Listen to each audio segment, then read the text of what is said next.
Captain Zarathix had commanded 17 different species across her 40 cycles of service in the Galactic Alliance. She had managed the territorial Krenth warriors, the obsessively organized Veplians, and even the notoriously difficult Quellan engineers. But nothing, absolutely nothing, had prepared her for humans.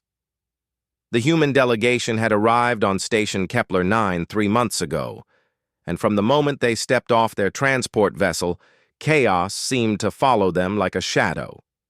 They asked strange questions, laughed at inappropriate times, and had an unsettling habit of befriending anything with a pulse. But the Galactic Alliance needed their strategic minds and their unusual problem-solving abilities, so Zarathix tolerated their peculiarities. What she hadn't expected was for them to bring their young. The human named Marcus Chen stood in her office now, shifting his weight from foot to foot in that nervous way humans did when they knew they were about to cause trouble. Behind him stood 3 small humans, the youngest barely reaching his waist. The children stared up at her with wide eyes, their small faces a mixture of curiosity and mischief. "Captain, I understand this is irregular," Marcus began, his translator device rendering his words into proper galactic standard. "But Earth is still integrating into the Alliance network, and our colony ships won't arrive for another 6 months. My wife passed away last year, and I have no family to leave them with. The Alliance said I could bring them if I could ensure they wouldn't interfere with station operations." Zarathix's tail twitched with irritation. Her species, the Rinthians, valued order and predictability above all else. Children were raised in communal creches until they reached the age of reason. The idea of younglings running loose on a military station made her scales itch. "They will remain in your quarters at all times," she said firmly. "Any disruption, and you will be reassigned to a ground position." Marcus agreed quickly, perhaps too quickly, and ushered his offspring out of her office. Zarathix returned to her reports, already dismissing the incident from her mind. She had far more important matters to deal with than one human and his cubs. That conviction lasted exactly 4 days. The trouble started in Hangar Bay 7, though Zarathix wouldn't learn about it until much later. The Kavrine maintenance crew had been working on a diplomatic shuttle when they noticed something odd. Their tools were disappearing, not all at once, but one by one whenever they turned their backs. A plasma wrench here, a calibration rod there, even someone's lunch pouch vanished without a trace. The Kavrine, a species of insectoid engineers, immediately assumed sabotage. They filed an official complaint and demanded a full investigation. Security reviewed the footage and found something unexpected. 3 small human cubs, moving with surprising stealth, had been collecting items and stuffing them into a cloth sack. They weren't stealing exactly. They were gathering. When confronted, the oldest cub, a female named Sophie, who couldn't have been more than 8 cycles old, explained that they were building a fort. The Kavrine didn't understand the concept. The security officer didn't understand the concept. Even Marcus, when called to retrieve his offspring, seemed embarrassed, but not particularly surprised. "Kids build forts," he explained weakly. "It's what they do." Zarathix assigned them community service in the station gardens, helping the Veplian botanists. Surely that would keep them occupied and out of trouble. The Veplians, with their calm demeanor and patient teaching methods, seemed like the perfect supervisors for energetic human young. That lasted 2 days before the Veplians filed their own complaint. Apparently, human children had an instinctive need to touch everything. They had released a colony of pollinating insects prematurely, mixed seeds from different climate zones, and somehow convinced a normally docile terravine to grow in a spiral pattern that spelled out crude letters in what Marcus shamefully admitted was bathroom humor. The Veplian head botanist, Elder Suvan, stood before Zarathix's desk with trembling leaves. "Captain, I have cultivated 17 generations of pristine gardens," Suvan said, their voice carrying the weight of deep botanical trauma. In 2 days, these small humans have created chaos that will take months to untangle. They show no respect for the natural order. They asked me why plants couldn't be different colors and then tried to paint a glum tree purple. Zarathix removed the cubs from the gardens and confined them to their quarters except for mealtimes. She posted a security reminder to all departments to report any unauthorized human cub activity immediately. For 3 blissful days, there were no incidents. She began to hope the situation was under control. She should have known better. The discovery happened during a routine inspection of the officers' quarters in Section D. Lieutenant Kess, a Rinthian like Zarathix, but much younger and far less patient, noticed something unusual about his sleeping quarters. His personal items had been rearranged. Nothing was missing, but everything was slightly off. His meditation crystals were stacked in a pyramid. His uniform had been folded differently. And most puzzling of all, 3 of his duty socks had vanished entirely. Kess filed a report, as did Commander Threll, whose socks had also gone missing. Then Ensign Morvax, then Lieutenant Commander Paulex. Within a week, 17 officers reported missing socks. Always socks, never both from a pair, and always from the officers' quarters. Security increased patrols, installed additional sensors, and set up monitoring on all quarters where socks had disappeared. They caught the cubs on the 8th day. The footage showed all 3 human children working with remarkable coordination. The youngest, a male called Danny, who was barely 4 cycles old, served as lookout. The middle child, Tommy, used a ventilation access tool stolen from engineering to open the panels. And Sophie, the oldest, slithered through the narrow spaces with an agility that would have impressed a Kavreen infiltrator.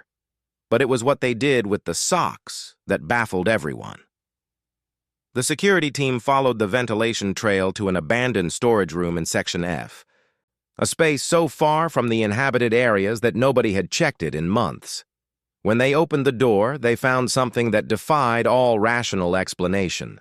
The cubs had built a nest, not a simple pile of cloth, but an elaborate construction of stolen socks woven together, stretched between storage containers, and reinforced with spare cable from maintenance. It looked like something between a hammock, a tent, and a spider's web. In the center sat all 3 human children, surrounded by snacks, toys, and a portable entertainment device. They were playing tug-of-war with a particularly long striped sock that belonged to the station's 2nd officer. "It's a fort," Sophie explained when questioned, as if this explained everything.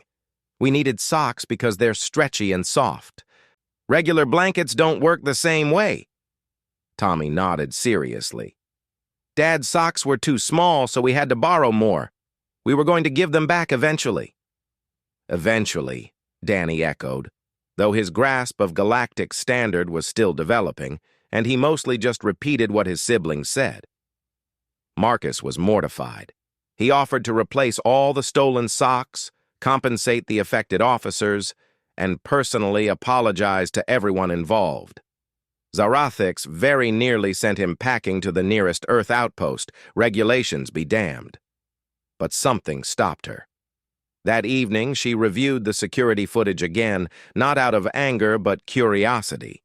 She watched the 3 small humans work together with a level of cooperation and ingenuity that rivaled trained soldiers. They had identified a goal, analyzed the station's security weaknesses, acquired necessary materials, and executed their plan flawlessly. The youngest couldn't have been more than 4 cycles old, yet he performed his role perfectly. She also noticed something else. In the footage from their sock fort, the children weren't just playing, they were laughing. Danny had fallen during their tug-of-war game, and instead of crying, he giggled until his face turned red. Sophie helped him up, and they started the game again. There was a joy in their interaction, a lightness that Zarathix realized she hadn't seen on the station in cycles. The next morning, she called Marcus to her office again. He arrived looking tired and defeated, clearly expecting to be dismissed from service. "Your cubs are resourceful," Zarathix said without preamble. They infiltrated 17 separate quarters, evaded security detection for 8 days, and constructed a structurally sound shelter from stolen materials. These are not the actions of simple children. Marcus blinked. "I'm not sure if you're complimenting them or preparing to press charges. I'm observing that human young possess skills that could be valuable if properly directed." Zarathix pulled up a holographic display showing the station's recreation areas. "We have several spaces designated for crew relaxation, but they go unused. The Rinthians meditate alone. The Kavreen work. The Veplians tend their gardens. No species on this station understands the concept of communal play." She changed the display to show psychological wellness reports. Stress levels were high across all departments. Interpersonal conflicts were increasing. Morale had been steadily declining for months. "Your cubs built something that brought them joy," Zarathix continued. "Perhaps they could teach others to do the same." What followed was the strangest experiment in Galactic Alliance history. Marcus, working with station psychologists and cultural experts, developed a program called Human Recreation Integration. The cubs, supervised but not restricted, were allowed to organize play activities in the station's unused recreation spaces. The first event was a disaster. The children tried to teach a group of Rinthian officers how to play tag, a game that apparently involved chasing each other for no productive purpose. The Rinthians stood in confusion while the cubs ran circles around them, shouting encouragement. After 20 minutes, Lieutenant Kess attempted one half-hearted pursuit of Tommy, caught him immediately with his superior speed, and then didn't know what to do next. "Now you're it," Tommy explained breathlessly. "You have to chase someone else. But I've already caught you. The objective is complete." "That's not the point. The point is to keep playing." Kess looked at Zarathix with desperate eyes, silently begging for rescue from this illogical human nonsense. The breakthrough came during the second week, when Sophie organized what she called a sock war. She had somehow convinced the supply officer to provide them with dozens of old, worn-out socks destined for recycling. The children demonstrated the proper technique for rolling socks into balls and throwing them at opponents. The Kavreen maintenance crew, taking a break in the adjacent corridor, watched with interest. Throwing objects with precision was something they understood. When Sophie invited them to join, they approached cautiously. Within minutes, 6 Kavreen engineers were engaged in an all-out sock battle with 3 human cubs, their mandibles clicking with what their species considered laughter. Word spread. More crew members began stopping by the recreation area during their breaks, curious about the strange activities. The cubs taught them games with names like Capture the Flag, Hide and Seek, and something involving elaborate hand gestures called Rock, Paper, Scissors, that apparently determined winners through random chance rather than skill. The real magic happened with the tug of war. Sophie had finally received permission to keep a collection of socks specifically for this purpose, provided she stopped stealing them from officers. She braided them together into a long, incredibly strong rope that could accommodate multiple participants. The game was simple, required no complex rules, and allowed species of different sizes to compete on relatively equal footing by adjusting team sizes. The first official tug-of-war tournament happened on a Saturday evening, station time. 12 different species participated, divided into teams by random lottery. Zarathix watched from the observation deck as Kavreen engineers pulled alongside Rinthian officers, as Veplian botanists teamed with human technicians, as species who barely spoke to each other in professional settings now coordinated their efforts and shouted encouragement. The final round came down to a team captained by Lieutenant Kess against a team led by Sophie herself. The 8-year-old human had somehow recruited Commander Threll, who was built like a stone monument, along with 3 of the strongest Kavreen on station. Kess's team countered with raw Rinthian muscle and the strategic positioning of their Veplian teammates. The match lasted 4 minutes. Both sides pulled with everything they had, feet sliding on the deck plating, muscles straining, voices raised in effort. When Kess's team finally pulled the marker past the victory line, both sides collapsed in an exhausted heap, breathing hard but grinning. That was when Zarathix noticed something remarkable. Kess was smiling. Not the polite acknowledgement of a superior officer, but a genuine expression of joy. She'd served with him for 3 cycles and had never seen him look so genuinely happy. The Cubs had done something impossible. They'd taught a station full of serious, purpose-driven adult aliens how to play. Over the following weeks, the recreation program expanded. The children introduced new games, taught crew members about human concepts like teamwork for fun rather than productivity, and generally turned the sterile recreation spaces into places people actually wanted to visit. Stress reports declined, interpersonal conflicts dropped. Productivity, ironically, increased as crew members became more relaxed and cooperative.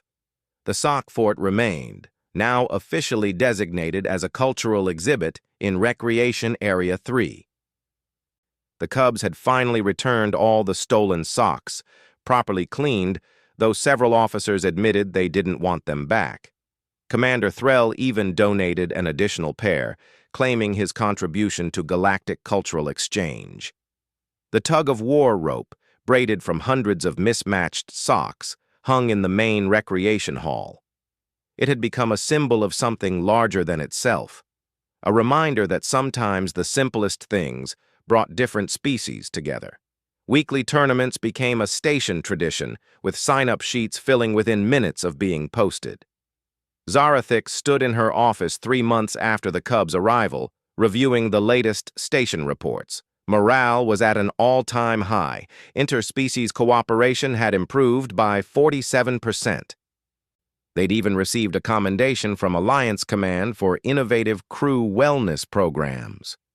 She pulled up the security footage from Recreation Area 3, where an impromptu game was taking place.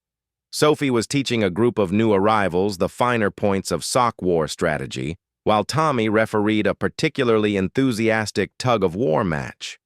Little Danny sat in the sock fort, now expanded and reinforced by engineering, reading a story to a pair of young Veplian sprouts whose parents were on duty. Marcus appeared at her door, hesitant as always. "Captain, you wanted to see me?" "I did." Zarathix gestured to the footage. "Alliance Command has requested a full report on our recreation integration program. They want to implement similar initiatives on other stations." Marcus brightened. "That's wonderful. The kids will be excited to hear they're helping." "Indeed." Zarathix's tail swished in what might have been amusement. "I'm also recommending you for a permanent position as Station Cultural Integration Officer. It appears your Cubs have accidentally created an entirely new field of study."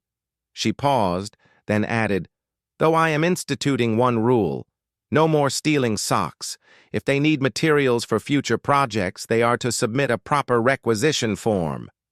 Marcus laughed, that peculiar human sound that still startled some species. "I'll make sure they understand. Though I should warn you, now that they've mastered socks, Sophie is very interested in what she calls pillow fort engineering." Zarathix's scales rippled with something that might have been dread or anticipation. With humans, it was always hard to tell which. Later that evening, she made her way to Recreation Area 3, where the weekly grand tournament was taking place. 60 crew members from 14 different species lined up, divided into teams, all gripping sections of the legendary sock rope. The Cubs supervised, ensuring fair play and proper form. "Ready?" Sophie called out, her small voice somehow carrying across the entire space. "Set? Pull!" The hall erupted in effort and laughter. Zarathix watched species who had been strangers months ago now working together, competing together, enjoying something as simple as a game with a rope made of stolen socks. She found herself gripping one end of the rope, pulled into the game by an enthusiastic Ensign Morvax. For just a moment, she forgot about reports and regulations and the serious business of commanding a station. She pulled, feeling her muscles strain, hearing her teammates shout encouragement, experiencing something she hadn't felt in more cycles than she cared to count. Joy. As her team lost by inches and everyone collapsed, laughing and exhausted, Zarathix realized something profound. The humans hadn't just brought their problem-solving abilities to the Alliance. They'd brought something far more valuable, something taught by 3 small cubs who just wanted to build a fort and play with socks. They'd taught the galaxy how to be happy together, and it all started because Sophie, Tommy, and Danny discovered that alien socks made excellent building materials for forts and the perfect rope for never-ending games of tug-of-war.